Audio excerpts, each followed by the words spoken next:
Doctor Babasaheb Ambedkar గారి జయంతి సందర్భంగా BTA పక్షాన, నిజామాబాద్ జిల్లా పక్షాన, రాష్ట్ర పక్షాన ఈ భారతదేశంలో నివసిస్తున్నటువంటి 140 కోట్ల మంది ప్రజలకి శుభాకాంక్షలు తెలియజేస్తా ఉన్నాం.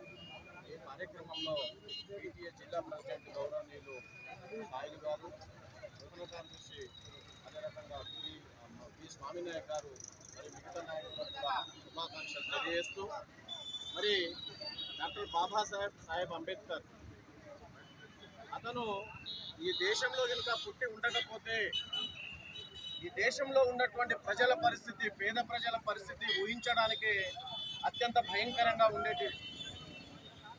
ఆ రోజు గుడికి రానియనప్పుడు బయట కూర్చొని చదువుకొని కొలంబియా యూనివర్సిటీకి పోయి ప్రపంచంలో ఉన్నటువంటి పెద్ద పెద్ద చదువులు చదివి దాదాపు 32 డిగ్రీలు 6-7 పిహెచ్డీలు చేసి ప్రపంచ జ్ఞానాన్ని స్వంతం చేసుకొని ఒక తత్వవేత్తగా, ఒక న్యాయ కోవిదుడిగా, ఒక ఉపన్యాసకుడిగా, ఒక హేతువాదిగా, ఒక మానవతావాదిగా, ఒక ఉన్నత విద్యను చదివినటువంటి గొప్ప పరిజ్ఞానిగా, ఒక ప్రపంచ మేధావిగా, ఒక విశ్వరత్నగా ఆయన ఆవిర్భవించడం జరిగింది.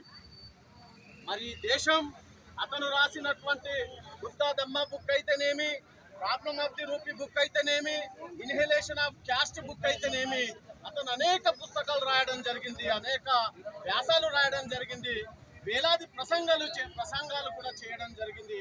వాటి ఆధారంగానే ఈరోజు భారతదేశం పరిపాలించబడుతుందనే మాట మనం అందరం కూడా గుర్తెరగాల.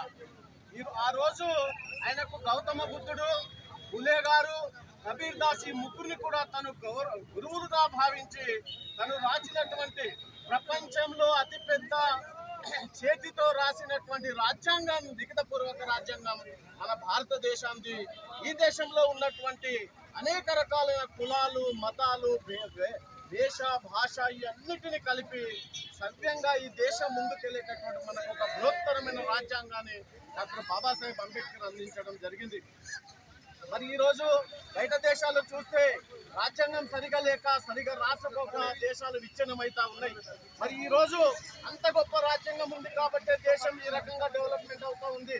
ముఖ్యంగా ఈ దేశంలో మహిళల పరిస్థితి, ఒకప్పుడు ఆస్తి హక్కు లేదు, జీవించే హక్కు లేదు, చదువుకునే హక్కు లేదు, ఒక భూమిని కనుక్కునే హక్కు లేదు, మొత్తం మీద ఈ వనరుల మీద హక్కు లేనటువంటి మహిళలు, ఈ దేశంలో ఉన్న పేద వర్గాలు అందరికీ కూడా బాసటగా నిలిచి ఓటు హక్కునిచ్చి ఈ దేశంలో ప్రతి మనిషి కూడా ఆత్మగౌరవంతో ఎదిగేటట్టు, నిలబడేటట్టు, జీవించేటట్టు చేసినటువంటి మహనీయుడు డాక్టర్ బాబాసాహెబ్ అంబేద్కర్. భారతీయులు చాలా లేట్గా గ్రహించారు, చాలా ఆలస్యంగా గ్రహించారు ఆయన యొక్క గొప్పతనాన్ని. ప్రపంచ దేశాలు గ్రహించిన తర్వాత ఈ భారతీయులు గ్రహించడం జరిగింది. మరి ఈ రోజు మొదట కింద బాబాసాహెబ్ అంబేద్కర్ ప్రైమ్ మినిస్టర్ అయి ఉంటే ఈరోజు దేశం ప్రపంచ దేశంలోనే చాలా అగ్రగామిగా ఉండేటటువంటి విషయం మనం చూస్తుంటే, ఇప్పటికీ దేశం అన్ని రంగాల్లో ముందుకెళ్లాలంటే పేద ప్రజల వాటా పేద ప్రజలకు రావాలా, పేద ప్రజల రాజ్యాంగపరమైన వాటా రావాలా, బడ్జెట్లో వాటా రావాలా, అధికారంలో వాటా రావాలా, చదువులో వాటా రావాలా, భూముల్లో వాటా రావాలా. ఈ రకంగా అంబేద్కర్ యొక్క భావజాలాన్ని ముందుకు తీసుకెళ్లాలని అందరికి ప్రజానీకానికి తెలియజేస్తూ, ముఖ్యంగా మన బీటీ నాయకులకు కూడా ఈ సందర్భంగా చెప్తూ మరి